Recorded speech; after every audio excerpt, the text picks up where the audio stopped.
Hello students, last lecture we have discussed the topic life process in living organism. The different life process are carried in living organism are studied in 9th standard. Which type of life process carry in living organism? Nutrition, excretion, transportation, control and coordination and respiration. All these processes are carried in living organism. Now, today we are going to study the topic living organism and energy production. In a living organism, the energy production in cellular level in mitochondria is the main cell organs are to production of energy are studied in 8th standard. जर तुम्ही बघितलं तर living organism मध्ये sale जो काही living organism made झालेला आहे तो सेल न तयार झालेला आहे. त्यामध्ये युनिसेल्युलर आणि मल्टीसेल्युलर जे सिंगल सेल मध्ये स्ट्रक्चरल फंक्शनल ऍक्टिव्हिटी घडते त्याला आपण सिंगल सेलचे युनिसेल्युलर लिव्हिंग ऑर्गॅनिझम म्हणतो आणि मल्टीसेल्युलर मध्ये मेनी सेल्स मध्ये ग्रुप ऑफ सेल मध्ये ज्या काही लाईफ प्रोसेस कॅरी होतात आणि त्याला आपण मल्टीसेल्युलर लिव्हिंग ऑर्गॅनिझम म्हणतो. आणि त्यांच्यामध्ये एनर्जी प्रोडक्शन कशा पद्धतीने होतं युनिसेल्युलर मल्टीसेल्युलर तर याचा स्टडी आपण ह्या टॉपिक मध्ये करणार आहोत. तर यामध्ये सगळ्यात महत्त्वाचं plants are own synthesize food material. Plant ही स्वतःचं फूड स्वतः प्रिपेअर करते आणि ते प्रिपेअर केलेलं फूड हे आपण त्यावरती जे काही असणार आपण तिचं फूड जे असणार आहे ते कॉम्प्लेक्स फॉर्म मध्ये असतं आणि ते फूड आपण व्हरायटी ऑफ फूड आयटम ईट करतो आणि ईट केल्यानंतर त्यापासून आपल्याला सेल्युलर लेवल मध्ये सेल लेवल वरती आपल्याला एनर्जीचं प्रोडक्शन होतं. आणि एनर्जी प्रोडक्शन होत असताना ते कशा पद्धतीने होणार आहे आणि ग्लुकोज जो असणार आहे it is the type of carbohydrate तो कशा पद्धतीने ऑक्सिडाइज होतो स्टेप बाय स्टेप आणि ज्या काही किती मेथड असणार आहे आणि त्या स्टेप्स आपण ह्या लेक्चर मध्ये स्टडी करणार आहोत. तर पहिला टॉपिक इथं बघा living organism and energy production. The carbohydrates of the food that we consume every day. आपण जे काही कार्बोहायड्रेट घेतो आता सांगितलं प्लांट हे कार्बोहायड्रेट तयार करतात आणि हे कार्बोहायड्रेट आपण काय करतोय every day are mainly utilized for production of energy required for daily need. आणि आपली गरज जी काही आपण फूड जी काही एनर्जी प्रोडक्शन होते ती फक्त फूडच्या मार्फत होते कार्बोहायड्रेट नव्हते. And this energy is obtain in the form of ATP. आणि ही जी एनर्जी सेल जो काय असणार मायटोकॉन्ड्रिया रिलीज करतो पण तो कोणत्या फॉर्म मध्ये करतो ATP. So ATP long form adenosine triphosphate in the form. And for this purpose glucose a type of carbohydrate is oxidized step by step in the cells and this is called as the cellular respiration. म्हणजे ही energy जी काही carbohydrate किंवा glucose हा sale मध्ये mitochondria मध्ये oxidise होतो आणि हा oxidise step by step होतो आणि हा ही चालणारी प्रोसेस ही कशामध्ये चालते एनर्जी प्रोडक्शनची सेल मध्ये सेल लेवल वरती आणि यालाच आपण म्हणतो cellular respiration. So it is called as energy production in cellular level. So it is called as the cellular respiration. So cellular respiration in a living organism are of two methods.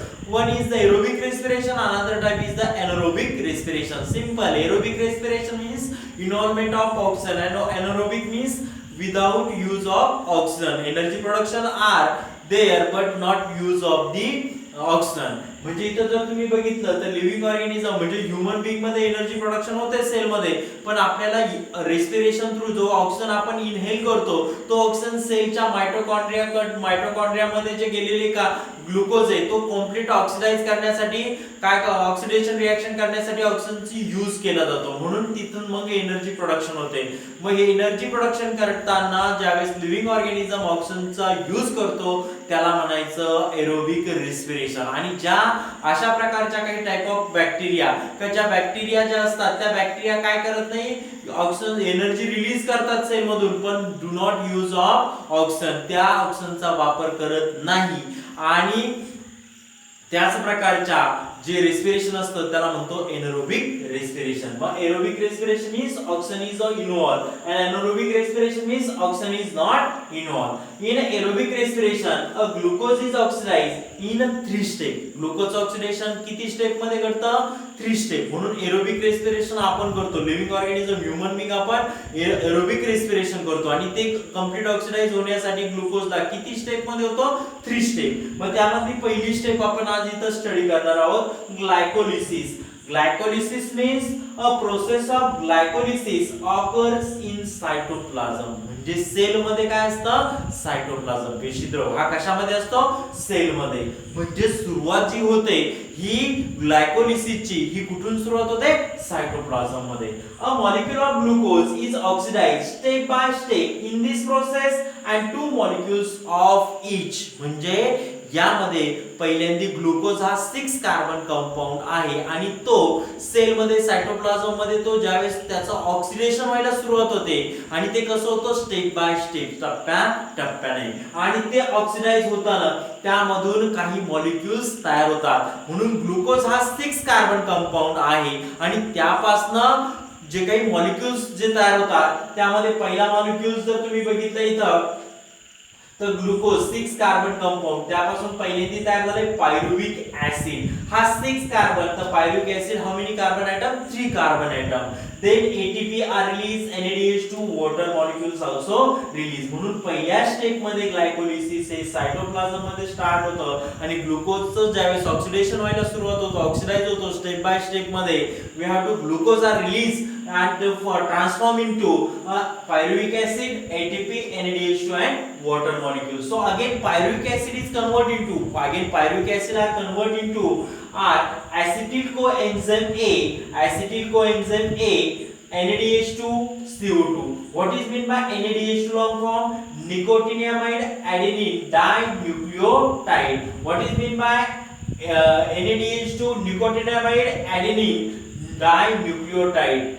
So जी काही असणारा pyruvic acid चं conversion कशात होतं? ऍसिटिल कोएन्झाइम ए मध्ये NADH2 आणि CO2 are release in this process. म्हणून glycolysis simple, ग्लुकोजचं 6 carbon कंपाऊंडचं कन्वर्जन पायरुविक ऍसिड मध्ये होतो, pyruvic acid are convert into then acetyl coenzyme A, then NADH2 and CO2 are released in this process. म्हणून याला आपण म्हणायचं सिंपलचं ग्लायकोलिसिस. ग्लायकोलिसिस म्हणजे सिंपल काय असणार आहे? ग्लुकोजचं काय होणे?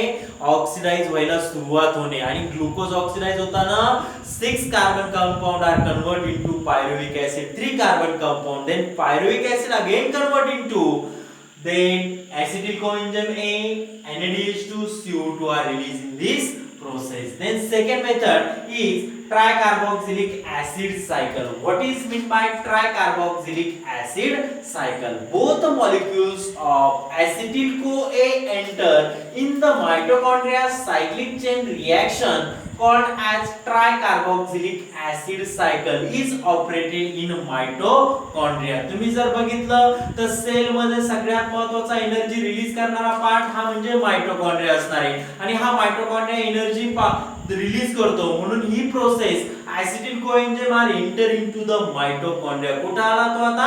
मायटोकॉन्ड्रिया मध्ये आला आणि मायटोकॉन्ड्रिया मध्ये येताना तो सायक्लिकल फॉर्म मध्ये चेन रिएक्शन मध्ये त्याची रिएक्शन घडते. So cyclic chain reaction occur, so it is called as the tricarboxylic acid cycle. त्यालाच म्हणतात ट्रायकार्बोक्सिलिक ऍसिड सायकल. आणि ही ऑपरेट कुठे होते? आर ऑपरेटेड इन मायटोकॉन्ड्रिया, तंतुकणिकेमध्ये होते. And acetyl part of acetyl CoA is completely oxidized and through this cyclical process and molecules of CO2, H2O, NADH2 and FADH2 are derived. What is meant by FADH2? A flavin adenine dinucleotide. And what is meant by NADH2? A nicotinamide adenine a dinucleotide. Acetyl CoA is converted into again NADH2, FADH2, H2 and CO2 are also released. But NADH2 and FADH2 are a main important energy sources. आणि हे काय आहे? त्यापासून जो ऍसिटिल CoA असणार आहे त्यापासून FADH2, NADH2 आणि H2O, CO2 हे रिएक्शन मध्ये रिलीज होतात. मग आपल्याला NADH2 आणि FADH2 घेऊन हे कुठे घेऊन जायचं आता? थर्ड स्टेप मध्ये electron transfer chain reaction. What is mean by electron transfer chain reaction? मग आता पहिल्यांदा आपण ग्लायकोलिसिस मध्ये ग्लुकोजचं conversion pyruvic acid then convert into acetyl co आणि तो acetyl co tricyclic tricarboxylic acid cycle chain reaction मध्ये पार्टिसिपेट झाला, तो मायटोकॉन्ड्रिया मध्ये तो स्टेप बाय कम्प्लीटली ऑक्सिडाइज झाला, स्टेप बाय स्टेप नाही तर कम्प्लीटली ऑक्सिडाइज झाला, कम्प्लीटली ऑक्सिडाइज झाल्यानंतर त्याने NADH2 FADH2 CO2 H2O release केले. मग आता आपल्याला ऍसिटिल को ए पासून NADH2 आणि FADH2 हे कुठे पाठवायचे आहे, तिसरी स्टेप जी काही असणारी एनर्जी प्रोडक्शनची ती कोणती आहे, electron transfer chain reaction. What is mean by electron transfer chain reaction, त्यामध्ये जर तुम्ही बघितलं the molecules of NADH2 and FADH2 formed during all above process participate in electron transfer chain reaction. जर तुम्ही बघितली तर NADH2 आणि FADH2 हा फॉर्म झालेला आहे ड्यूरिंग ऑल अबोव प्रोसेस मध्ये आणि पार्टिसिपेट कुठे झाला आता तो इलेक्ट्रॉन ट्रान्सफर चेन रिएक्शन मध्ये. Due to this 3 molecules of ATP are obtained from each NADH2 molecule. 3 molecules ATP चे तयार झाले हे NADH2 च्या एका मॉलिक्यूल पासून and 2 molecules of ATP from each FADH2 molecule. मग 3 ATP molecule एनर्जी रिलीज झाली from each NADH2 and 2 molecules of ATP are released from each one single FADH2 molecule. म्हणजे आता इलेक्ट्रॉन ट्रान्सफर चेन रिएक्शन मध्ये FADH2 आणि NADH2 हे participate झाले आणि participate झाल्यानंतर इलेक्ट्रॉन ट्रान्सफर चेन रिएक्शन मध्ये त्यांनी काय केलं, 3 molecules of ATP are released from NADH2 and 2 molecules of ATP are released from FADH2. त्यांच्यापासून आता काय तयार झाली, एनर्जी, पण in the form of ATP adenosine triphosphate. And besides ATP, water molecules are also formed in this reaction. आणि त्याच्यात energy तर ATP release झालीच आहे पण त्यामधून वॉटर मॉलिक्युल्स पण तयार झालेला आहे. Electron transfer chain reaction are operated in mitochondria only. आणि ही इलेक्ट्रॉन ट्रान्सफर चेन रिएक्शन ही कुठे ऑपरेट होते, only mitochondria. Thus molecule of glucose is completely oxidized in aerobic respiration and molecules of CO2 and H2O are produced along with energy.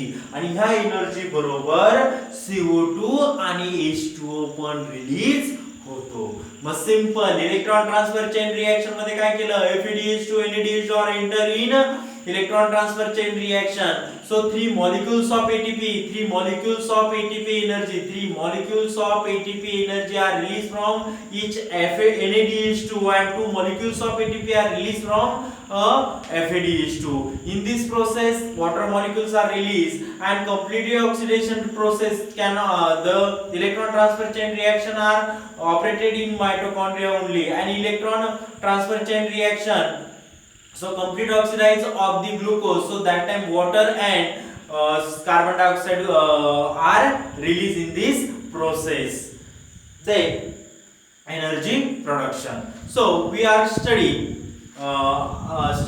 in living organism and energy production. How many energy production are in the form of three steps are released. First is glycolysis, second is tricarboxylic acid cycle, and third is the electron transfer chain reaction. मग पहिल्या step मध्ये काय करायचं, glycolysis मध्ये simple ग्लुकोजचं conversion कशात होतं, 6 carbon कंपाऊंडचं conversion कशात होतं, ऑक्सिजनचं यूज करून 3 कार्बन पायरुविक ऍसिड.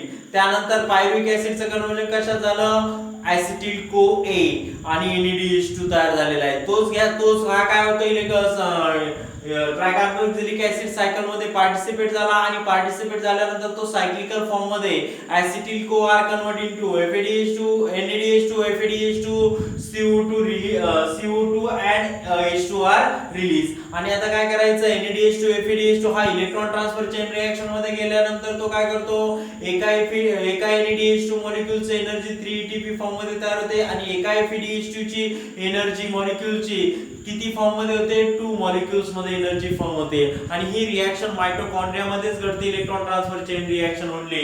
आणि त्यानंतर त्याच्यातून एनर्जी प्रोडक्शन होताना कंप्लीटली ग्लुकोज ऑक्सिडाइज होताना एरोबिक रेस्पिरेशन मध्ये CO2 आणि H2O आर रिलीज. म्हणून इथं आपण हा कम्प्लीट टॉपिक केला living organism and energy production. म्हणून हा एक्झामिनेशन साठी खूप इम्पॉर्टंट टॉपिक असणार आहे. मग लिव्हिंग ऑर्गॅनिझम मध्ये एनर्जी प्रोडक्शन कशा पद्धतीने होतं, तर एरोबिक रेस्पिरेशनची ही 3 स्टेप, आपण एरोबिक रेस्पिरेशनच्या 3 स्टेप मध्ये एनर्जी प्रोडक्शन होतं. ग्लायकोलिसिस, ट्रायकार्बोनिक ऍसिड सायकलचे cycle, and third one is the electron transfer chain reaction.